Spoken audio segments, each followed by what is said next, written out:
Nah akhirnya anu sugih teh ya geus sababaraha bulan datanglah ka tukang beca. Assalamualaikum. Waalaikumsalam. Naon Pak? Ieu mah deuk nanya bae daek teu ka Mekah. Macem-macem. Henteu mah deuk nanya daek teu ka Mekah. Atuh deuk ditawaran ka Mekah masa anu teu daek. Aju maksud Bapak naon? Bapak hendak ngamekahkeun ieu bapak jeung emakna jeung pamajikan. Sok kitu bapak mah. Kitu. Ya bunga-bunga tapi maksudna kaget. Beneran ini mah cek pandanganna beneran. Jatuh akhirnya di kamekahkeun mah masyaallah berarti kula bakal kapanggih jeung Kangjeng Nabi. Ku cintana ka Kangjeng Nabi.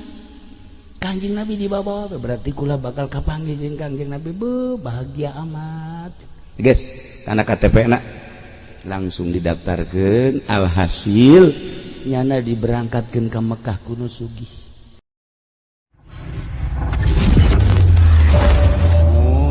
Billahi minasyaitonir rajim. Inna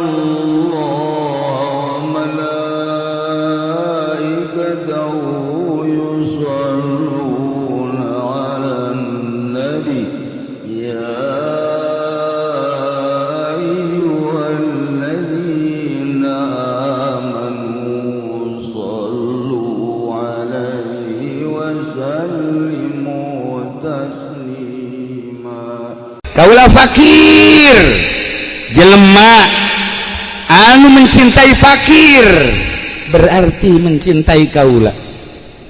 Ulah sieun ku ya kayatiman, ulah sieun ku kafakiran. Hiji nu dideuleu Allah Subhanahu wa ta'ala. Teger. Tapi Kangjeng Nabi mah teu eureun-eureun terus bae sodaqoh. Jadi Kangjeng Nabi mah lamun erek sare boga roti 2. Kangjeng Nabi moal daekeun sare lamun roti can dibikeun. Bikeun heula kaluar ka dinya. Geus beres dibikeun ka santrina tanu aya di sufah kara Kangjeng Nabi asup. Mun Kangjeng Nabi boga korma hiji, moal sare Kangjeng Nabi mah mun korma masih kene di meja. Bikin heula nurutan eta bae ge seseleh tah. Nurutan eta bae ge datang ka modar urang moal bisa tuh jakwari bae ge Haji Pendi ye geus tere paevan nya namanya lantaran huisna ge geus lain di dieu berarti hadapun bujal ge geus huisan kan dieu ge lain mikiran sedekah nya nama malah terus disering leungit berkat sering ai kula mah geus kudu dicaritakeun. Teu kudu geus pokona mah teh mah asal aya nyana pasti leungit. Lain sodako nyokotan. Panti balik tah mah. Berarti ai Kangjeng Nabi mah karakterna mikeunan, ai ieu mah karakterna nyokotan. Pansa balik tah mah. Aya jelema resep jasa ka Kangjeng Nabi tapi teu boga naon karakterna tukang beca, lain karakter kahirupan sapopena tukang beca. Ketika nyana nyaritakeun Kangjeng Nabi ku kabageranana, nyaritakeun Kangjeng Nabi ku loyalna, nyana ngarenung kieu bae. Cek nyana aing ge hayangan aing teu boga naon. Lah aing mendek sedekah ngabeca bae ngan asal poe Jumat. Asal poe Jumat jelema anu naik beca aing datang ka jam 11:30 moga teu kudu mayar. Sedekahna eta bae nya komo nu deuk ka masjid mah. Ngabeca nya na bebeja jeung pamajikanana mana bahasa tukang beca mana ai bahasa Haji Pendi mah mama eda aja nama ai aya urang mah mama ai eueuh bae ai masih ka mana. Deres masih mah atuh deres masih mah malam-malam teu semakin teu masih sia bae nya.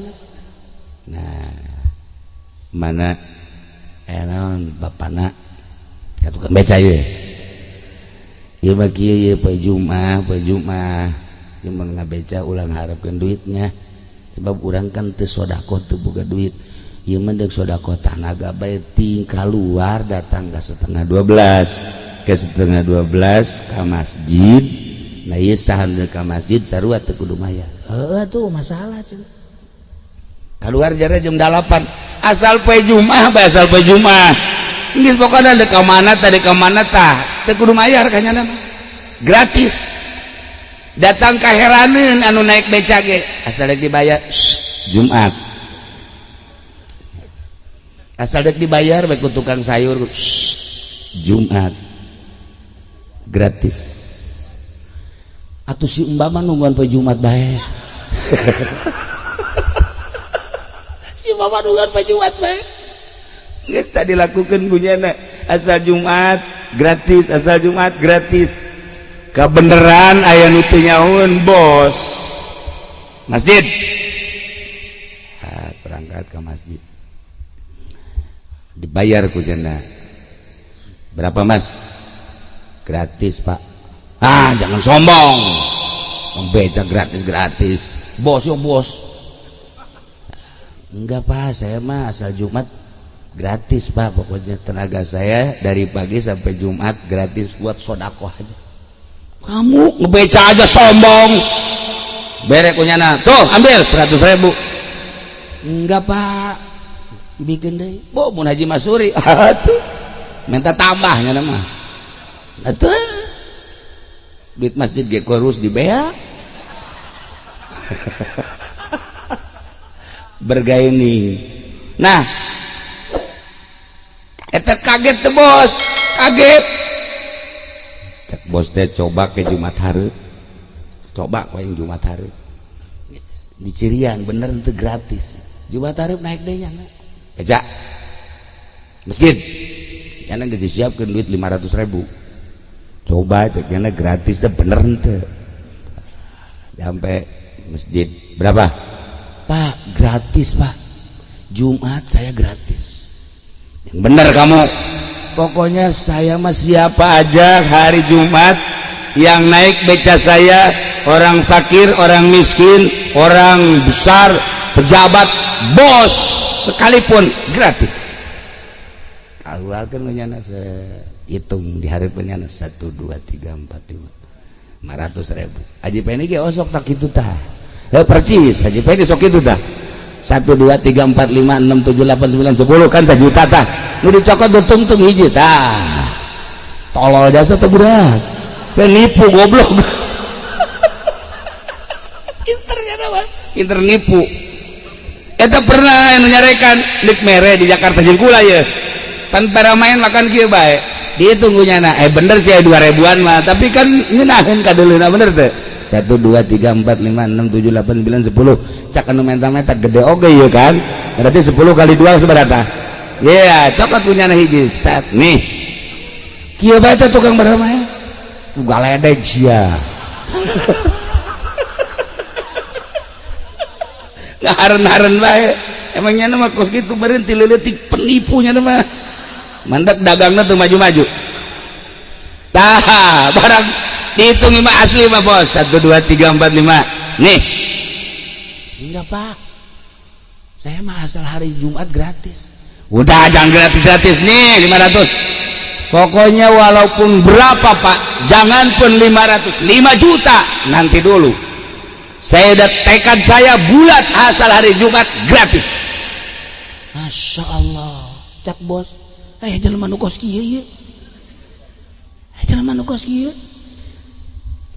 tas Jumat langsung nyana miheulaan nanya aya teh tukang beca di mana imahna ka salah satu jamaah oh nyana mah tuh di dieu ka ditu pengkolan asup tangke aya di dinya imahna langsung berangkat ke imahna diketrok lawang Assalamualaikum 3 kali keluar misalnya pamajikanana make mu kena kene Waalaikumsalam Betty ya ada apa pak ini rumahnya Pak Anu. Iya, yang tukang beca. Betul. Ini siapa ini? Saya istrinya. Ngana cerik didinya, masya Allah. Neuleup salakina ngabeca poe Jumat gratis. Neuleup pamajikan anak make mau kena kene. Dibikin duitnya 500. Nih, saya tadi naik beca, kemudian nggak mau dibayar bapak. Nah udah, ini saya bayarnya sama ibu aja. Oh, cek ibunya. Dari pagi sampai Jumatan gratis. Suami saya mah Pak, walaupun bayar sama saya enggak Pak, nanti suami saya ke surga, masa saya ke neraka. Ya Allah, eta bos kieu bae bos. Aing teh loba duit, aing ngabutuhkeun duit, neangan duit. Tetapi ieu kakarak banggi tukang beca model kos kieu, masya Allah. Coba sih, aslinya orang mana? Cilongok Pak.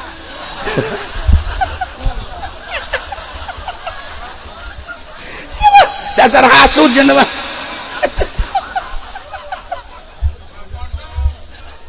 Cilongok Pak. Ya Allah ya Rabbi. Idinya nyana ngetlakeun cai mata. Ya Allah ya Rabbi. Horenganan jelema geus kabitaeun jasa ka surga ditanya. Teh, ieu nu mantak ieu kumaha? Nu mantak ieu cinta jasa ka Kangjeng Nabi. Kangjeng Nabi walaupun fakir tapi sedekahna terus baik. Kangjeng Nabi walaupun miskin tapi sedekah terus baik. Naon bae anu bisa disedekahkeun ku Kangjeng Nabi selalu disedekahkeun. Kaula nuturkeun Kangjeng Nabi, salaki kula nuturkeun Kangjeng Nabi. Lantaran eueuh jang sedekahna hanya tanaga-tanagana, maka kula jeung salaki musyawarah poe Jumat ngagratiskeun beca. Ya Allah, ya Rabbi cak nu sugih teh pohara amat. Ieu mah jelema lain lalagan di luar kapasitas biasa. Cintana menggebu ka Kangjeng Nabi. Akhirna balik nu sugih teh ngarenung bebeja ka pamajikanana. Neng, Bapak mangi tukang beca jeung pamajikanana seperti tadi caritakeun gitu. Yuk urang ngamimitian sedekah yuk. Urang cintakeun ka Kangjeng Nabi, masa nu susah bisa sedekah urang henteu. Urang lamun nyaritakeun batur ngabangun masjid jaboga pantes, batur ngabangun majelis boga puluhan juta geja pantes, batur nyantun yatim piatu jaboga pantes. Ieu tukang beca jeung pamajikanana. Bapak can nyorang ngecelakeun cai mata saumur hirup, tetapi kamari bapak ningali pamajikan tukang beca salakina ngagratiskeun tanaga. Barang datang ka imahna pamajikana maksi keneh make mau kena dibere duit ku bapak 500.000 ceknya moal pa Jumat mah. Ya Allah ya Rabbi, bapak tercengang ningali karakter model kos gitu. Yuk urang mulaian yuk. Hayu Pak atuh ceknya cintakeun urang ka Kangjeng Nabi. Ya Allah ya Rabbi, disorot ku sinar Kangjeng Nabi, kasorot. Ieu urang lamun lain aya sinar Kangjeng Nabi yang moal daek diuk di dieu. Atuh moal daek diuk di dieu. Ieu teh aya nur Kangjeng Nabian di kolbu urang. Aya nur ilahian di hate urang. Nu mantak daek diuk di dieu teh aya cahaya Allah, aya cahaya Kangjeng Nabian di dieu di kolbu urang. Ngan kadang-kadang katutupan ku balak genep. Iya doa tadi di bandara. Wow, eta Haji Pendi gigian we. Naon tual-tual ieu teu kaharti ku gorenganan urang Amerika susuna beude. Eta Masya Allah Karim. Kula ge lamun teu mau sorban mah meureun dideulekeun ngan sorban make sorban api-api bae ieu. Ngan rada diintip teh jauh gede. Ya Allah, eta bener teh urang Amerika luwis dia eta mah. Luwis disusul ke orang Pakistan lah luwis. Oh barang turun di Cina teh Cina kasisian Haji Rusdi nya nangis ge bae beureum kotok nya tuh mulus jasa ceknya berarti jarang jauh meureun normalnya. Geus kasimpulan nama eta nusugi teh nusugi pasini jeung pamajikanana Kak geus kieu bae lah tuh eta tukang beca teh urang mana? Haju urang ka Mekah ke. Coba urang tanya. bener oke pamajikan aja nurut ika beneran kan boga pamajikan teh mun kos tukang beca tadi kan kebeneran akur dah ieu nu sugih ge boga pamajikan geunaheun tak kadangina pan aya jelema iya neng urang boga duit 10 juta ka masjid kan 9 juta yuk nanaonan eling atuh salaki dicarekan eling 9 juta urang 1 juta nanaonan anu cager ge gering heula eta pamajikan kamu Masya Allah aya teu ngamuk neng urang boga di 10 juta 9 juta ka masjidkeun yuk kabeh masjidkeun jeung hulu-hulu sia amboh eta orang pondok KTP-na Masya Allah nah akhirnya anu sugih teh ya geus sababaraha bulan datanglah ka tukang beca assalamualaikum waalaikumsalam naon Pak ieu mah deuk nanya bae daek teu ka Mekah macem-macem ente mah deuk nanya daek teu ka Mekah atuh deuk ditawaran ka Mekah mah anu teu daek aju maksud bapak naon bapak hendak ngamekahkeun ieu bapak jeung emakna jeung pamajikan sok kitu bapak mah kitu nya bunga-bunga tapi maksudna kaget beneran ieu mah cek panjenenganna beneran jatuh akhirnya dikamekahkeun mah masyaallah berarti kula bakal kapanggih jeung Kangjeng Nabi ku cintana ka Kangjeng Nabi Kangjeng Nabi dibawa berarti kula bakal kapanggih jeung Kangjeng Nabi bahagia amat guys kana KTP-na langsung didaftarkeun alhasil nyana diberangkatkeun ka Mekah kuno sugih nah ieu berkat cinta ka Kangjeng Nabi yang celing di hate teh resep jasa ka Kangjeng Nabi kemudian nyana berangkat sodaqona ku cinta ka Kangjeng Nabi ujung-ujungna coba ge eta mah kos inget ka dongeng kieu aya jelema jore jasa beungeut na lalaki ieu asal nanya awewe ngambalieu asal nanya awewe ngambalieu nyana ge ngaca ieu beungeut aing beungeut perang ieu mah ceukna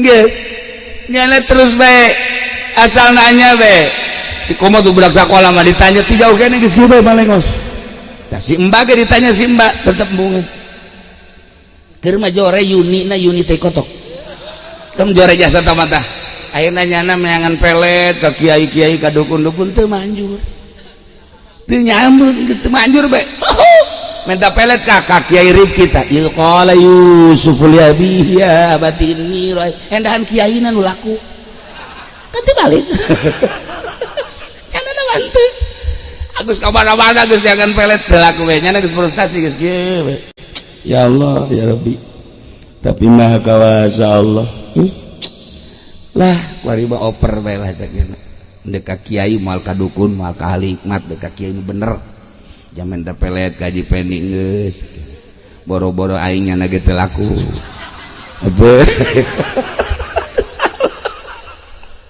ayeuna ka kiai Assalamualaikum waalaikumsalam naon kula umur geus aya meureun 35 mah oh bagus maksudna ya kan hayang kawin atuh lain geura kawin hayangan lalaki makan pembeli eueuh jang meulina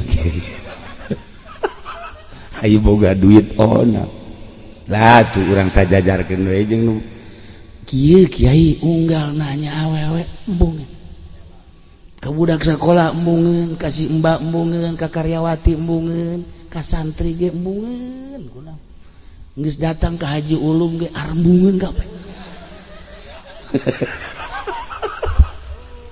aju ieu mah deuk masrakeun sagala-galana we ka kiai atuh sugan ka ahli hikmat geus kula ieu pelet tata tulisan pelet beuh ti mimiti waliyat talatof datang ka Izqala Yusuf pental kabeh cek eta mah nu ngaran-ngaran minyak ti Ali Hikmat make nage teh jerundani eta geus lain kitu deh disilang Masya Allah dimimiti minyak sengit datang ke minyak PPO datang ke minyak kelapa tetap kemanjur Haji Masuri pada wae kos gitu teh puding tah bae keur ngora kikian nya tah Haji puding jago pelet kos gitu tapi tetap berlaku nah ieu mendek masarakeun kaki cintakeun ka Kangjeng Nabi cak Jai cintakeun ka Kangjeng Nabi engke batur lain neuleuh beungeut maneh lain neuleuh awak maneh tapi aya sinar Kangjeng Nabi ya Masya Allah cinta cara cintana cintakeun hate baca sholawat tah sholawat nu mana Kiai tapi teu meunang direkam emang ye sholawat ieu mah anjur jasa emang ye teu meunang direkam paehan HP-na paehan nya dibacana moal make ieu Allahumma sholli ala sayyidina Muhammadin ana ta'ala wa qasana qul antu salatu sulaiman antu ya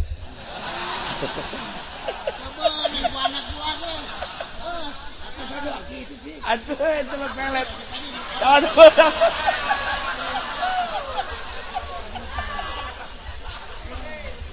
bahkan sama lain ke awewe jam pedagang eta serius ngancak abah almarhum hiji teu meunang ditulis teu meunang direkam dibaca ditalar sakali dua kali tilu kali masalah lamun talar datang ka tilu kali bake lamun teu katalar ulah ngan teu beunang direkam teu beunang Allahumma shalli ala Muhammadin ana ta'ala wajhu qadar qurban salatu salam ala sayyidina Muhammad anta bihajati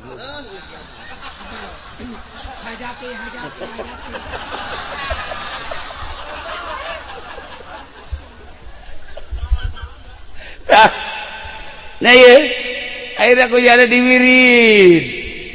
diwirid takuyana dengan cinta ka Kangjeng Nabi Masya Allah dibere sabaraha kiai teu ngawirina lamun bisa saumur maneh mimitina dipoe lahir misalnya umurna 35 macana ulah loba-loba 35 ngan poe lahirna poe naon misalnya umurnya geus 27 macana ulah loba-loba 27 ngan ti poe lahir atuh kecil dah kos gitu dibaca kuyana terus bae Allahumma shalli ala sayyidina Muhammadin anat alaihi wujuh khasyatan lukuman tu sholli wa tusallim ala sayyidina Muhammad karekam tapi teu meunang diwirid tah bos ya teu meunang awas eta tah kudu satalar-talarna bahaya tah mah nah diwirid ku jana terus we diwirid asal penting diwirid sesuai jeung umur asal penting diwirid sesuai jeung umur terus be tambah cinta ka Kangjeng Nabi dicintakeun ka Kangjeng Nabi cinta ka Kangjeng Nabi Masya Allah teu lila prosesna cuman 3 bulan eta awewe loba nu nanyakeun loba nu nanyakeun aya teh si cenah si Udin kok kasep amat ayeuna kasep amat cenah keur ieu mah jobed sia jobed bahasa Vietnam eta kasep amat unggal jelema nyebutkeun kasep bahkan aya eta mah jelema aya kasep tapi pantes cakna teh pan beda tah pantes cakna nyurup teh nyurup pan jelema teh aya nu nyurup pantes sampaian lah kos Haji Pendi aya kan nya mah awakna sampaian topo ge disampai-sampaiku kesimpulan ada mah alhamdulillah loba resepeun ya akhirnya naon gitu ngalamar kawe jadi ta eta sholawat modal cinta ka Kangjeng Nabi atuh ye kiai lain ku sebab bisa ngaji cinta ka Kangjeng Nabi coba jelema anu bisa ngaji tapi teu mangpaat elmuna kurang cinta ka Kangjeng Nabi loba jelema anu hebat elmuna tapi teu cinta ka Kangjeng Nabi naonan tah aya jelema lah ilmuna teu sabaraha tapi cintana ka Kangjeng Nabi pohara luhung Moal jelema diangkat jadi wali lamun teu cinta ka Kangjeng Nabi. Moal aya jelema diangkat jadi solihin lamun teu cinta ka Kangjeng Nabi. Moal aya jelema bisa ibadah ka Gusti Allah lamun teu cinta ka Kangjeng Nabi.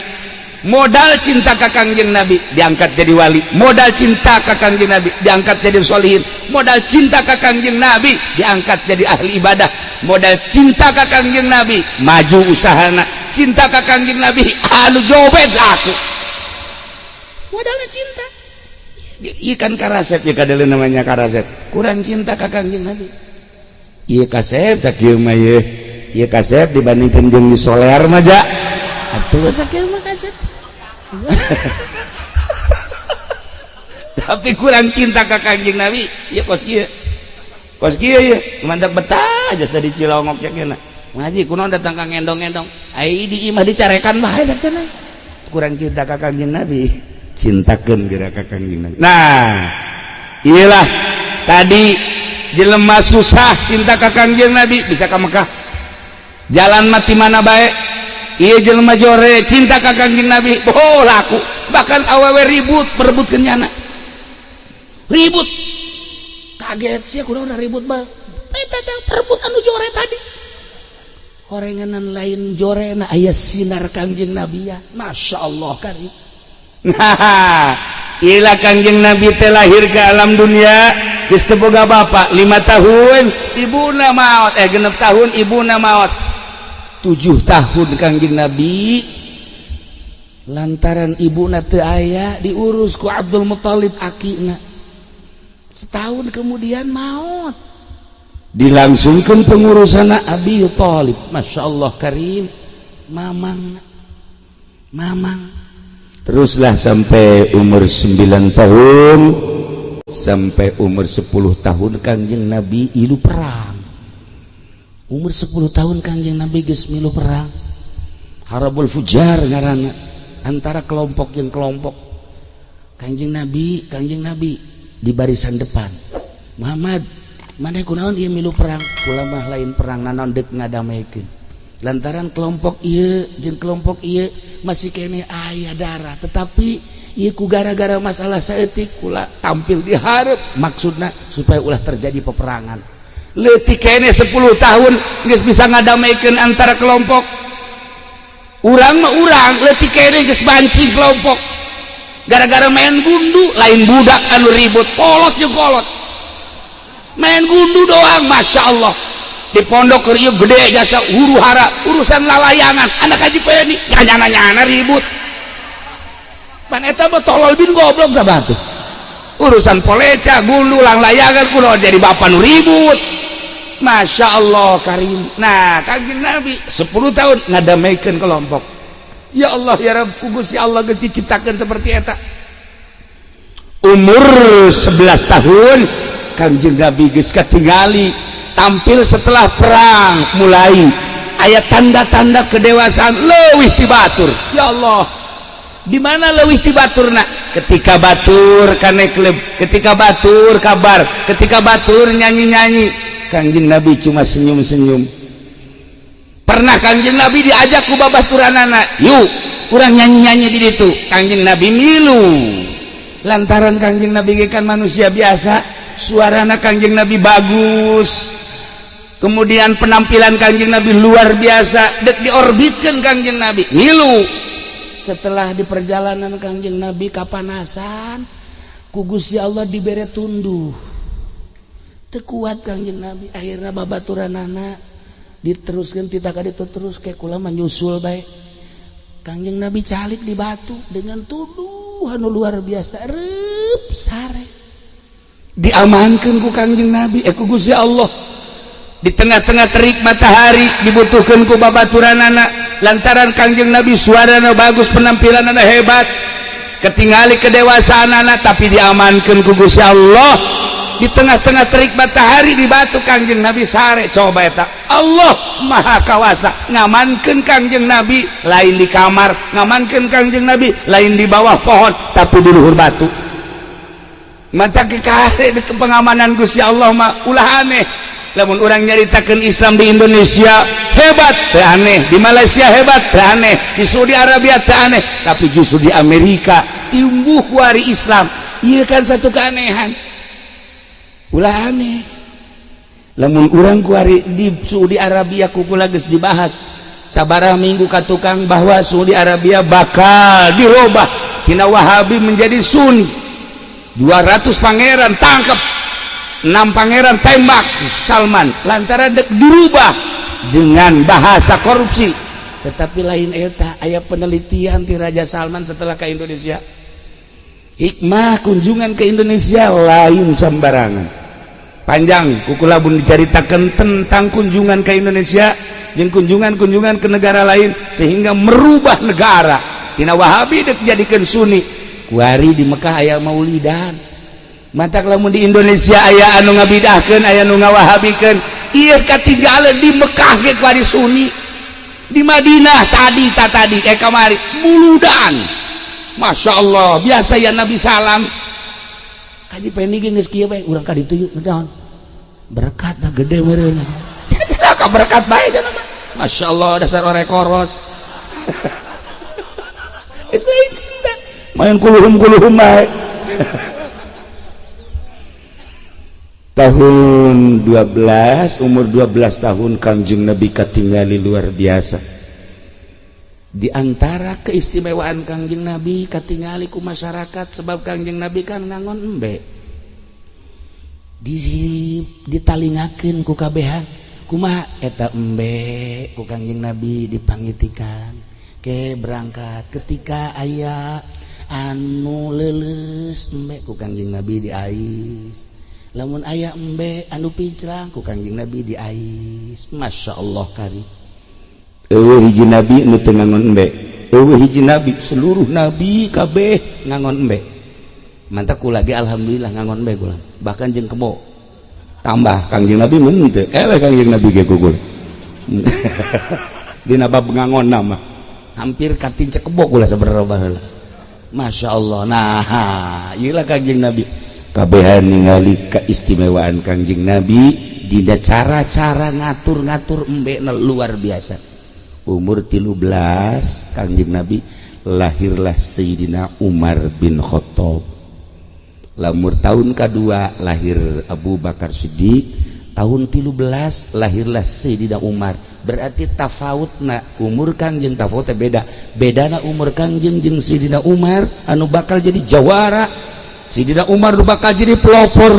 Sayyidina Umar anu Kangjeng Nabi ngadua ya Allah ya Rabb kuatkeun Islam ya Allah kudua jelema nyanggakeun ka Gusti hiji Umar bin Khattab atawa Abu Lahab Abu Jahal. Dua Kangjeng Nabi ngadoa ya Allah ya Rabb dua jawara di Mekah hiji Umar bin Khattab nomor kedua Abu Jahal nyanggakeun ka Gusti supaya agama teger nuhunkeun salah sahiji di antara dua kuatkeun Islam ku Umar bin Khattab atawa Abu Jahal nyanggakeun ka Gusti. Ditarima doa Kangjeng Nabi Umar lah nu dipilih ku Gusti Allah. Dua jawara mentak lamun aya jawara geus asup ka majelis taklim pohara geus kajer kumaha ge ujianana beak eta tihang majelis beak ujana dileg-legan ujana tah ieu lah umur 13 tahun Kangjeng Nabi lahirlah Sayyidina Umar bin Khattab. Umur 14 tahun lahirlah Muawiyah bin Sufyan. Itulah para jamaah kaum muslimin wal muslimat rahimakumullah. Jadi Kangjeng Nabi kuari kakarak umur sabaraha tahun? 14 tahun. Nah, raramena ti 15 kaditu bakalna ieu. Nah ieu lah ieu kakarak lahir kan ieu ge disingkat-singkat supaya urang hafal we tahun kahiji, tahun kedua, tahun katilu, tahun kaopat sampai ke tahun 15. Ieu kuari inget muludan nu kabari poho. Naon kare nu kamari? Tah ya jadi supaya inget kuari umur Kangjeng Nabi sabaraha tahun? 15 tahun. Nah engke urang muludan di mana deh ya mantos ya lembur jadi 16 sampai 30 tahun iyalah 35 wah mulai Kangjeng Nabi katingali gagahna perkasana jeung hebatna tanggung jam 12 atuh emangnya semenyan mah juri meureun. Para jamaah kaum muslimin wal muslimat rahimakumullah, setik supaya mantap wari datang ke umur 15 tahun. Ingat, tinggal dilanjut kurang 16 naon terjadi, 17 naon terjadi, sampaikan ke diangkat jadi nabi, sampaikan ke terus berjuang sampai umur terakhir wafat 63 tahun. Kurang sabaraha kali murudan deui kana? Jadi berarti kuduna sabaraha tahunan eta hayang jadi ka 65 63. Gitulah para jamaah. أدم الصلاة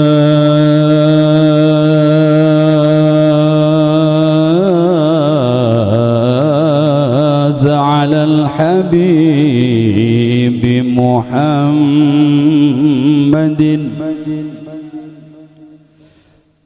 أدم الصلاة على الحبيب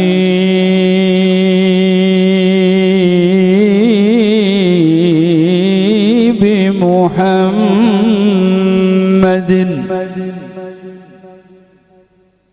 فقبولها حتما بغير تردد أعمالنا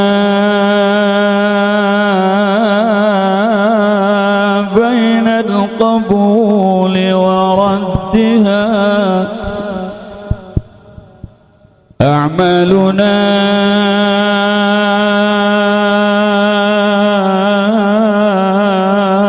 بين القبول وردها إلا الصلاة على الحبيب محمد يا رب بالمصطفى